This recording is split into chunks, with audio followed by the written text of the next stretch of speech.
There are plenty of movies about people overcoming the odds and going the distance. Some films, however, go one step further and are about distance itself. Case in point, this week's Mile 22, a movie about a paramilitary team transporting a foreign intelligence asset 22 miles from an American embassy in Southeast Asia to an airfield, but soon finds themselves attacked by the city's police, military, and gangs. Sounds fun. So we at Mel got to thinking about other movies that also involve distance, films that you don't have to go any further than your couch to watch. Here's the Mel Weekend Binge, movies about distance. Number 1, The Whole 9 Yards. Based off an old expression that means the whole lot, The Whole 9 Yards follows Bruce Willis as a retired hitman named Jimmy the Tulip Tedeschi.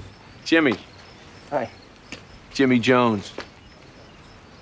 Have we met before? Opposite the ever-manic Matthew Perry, which when added together is a fun recipe for some spicy 2000s viewing. In rewatching the film, however, other than this scene, It's the money.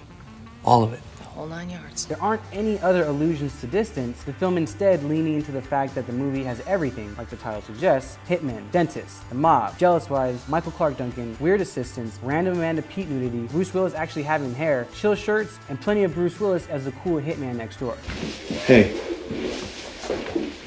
Nice work. Number 2, 8 Mile. 8 Mile follows B-Rabbit, played surprisingly well by the rapper Eminem, trying to make a name for himself in the Detroit rap scene. Named after 8 Mile Road, a stretch of highway considered one of America's most notorious in Detroit, and one that dissects the black residents from the white residents, 8 Mile provides the backdrop to this world of working class people trying to find ways to get out of their circumstances. The first thing I remember about this film was how good of an actor Eminem was. What are you gonna do? Lily's out there by herself right now! Playing the part with a naturalness most rappers do not have, and avoiding overacting that seems to be the staple for rapper actors. Looking at you, Ice-T. This ain't business.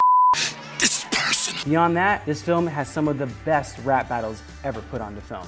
He can't get with me spitting this shit, wickedly licking these shots, the spiggity split lickety. Damn! Number 3, The Longest Yard. This is pre-Adam Sandler trash era, before his deal with Netflix and the slew of terrible movies that he has done recently. Forget the fact that Adam Sandler, yeah, this Adam Sandler, plays a disgraced football player. He also plays an alcoholic, washed up, and disgraced football player that goes to prison, a role we all know Sandler was just born to play. A remake of an old Burt Reynolds movie, Sandler plays Paul Wrecking Crew, who, once inside the jail, is forced to get a team of inmates together to play against the prison guards and play the longest yard he's ever had to play in his life. Great, what? You're gonna assemble a team to play the first game against us. And you, Mr. Crew, are gonna be the quarterback. This film is hilarious, with scenes like this You play football?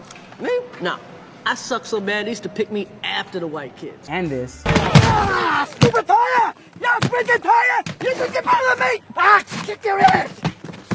showing a few comedy greats, and marks one of the first Adam Sandler-Chris Rock team-ups, later seeing them in Grown Ups, and more recently in the Netflix movie The Week Of. But these movies are all ass and keep with the recent Sandler trash train. Number 4, The Green Mile. In this classic, originally written by Stephen King and brought to the screen by Frank Darabont, The Green Mile is about a man on death row. In terms of distance, The Green Mile refers to the green walkway inmates must walk down on the way to the electric chair, with Tom Hanks playing one of the guards ferrying these men to their demises, and Michael Clark Duncan playing one of these inmates who just so happens to have some special powers, able to take away people's illnesses. And this man is the most magical Negro man that has ever graced the screen. R.I.P. Michael Clark Duncan. Even though the film is harrowing and tragic, the trope of a large black man having powers, which ultimately help the wicked white people to understand the error in their ways, keeps it from going the full distance, because Duncan's character of John Coffey never becomes a real person. He's simply a trope. Number 5, 16 Blocks.